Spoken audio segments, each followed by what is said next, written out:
Student visa tax ফাইলিংটা নিয়ে আপনি এ ধরনের কেস কীরকম পান যে স্টুডেন্ট ভিসা মানে ব্যতিক্রমটা কি?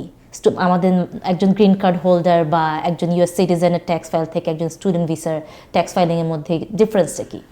ডিফারেন্সটা আমরা সাধারণত যারা গ্রিন কার্ড হোল্ডার অথবা এমপ্লয়মেন্ট অথরাইজেশনও আছে অথবা সিটিজেন, আমরা সকলেই সাধারণত 1040 ফর্মটা ব্যবহার করে থাকি। আর স্টুডেন্ট ভিসায় যারা আসে অথবা যারা নন রেসিডেন্ট স্ট্যাটাস, এখানে কোনো রেসিডেন্সি নাই, তারা 1040 এনআর ফর্মটা ব্যবহার করে থাকে। তো এখানে অনেক আগের কথা বলছি, এখন এটা একটু ডিফিকাল্ট।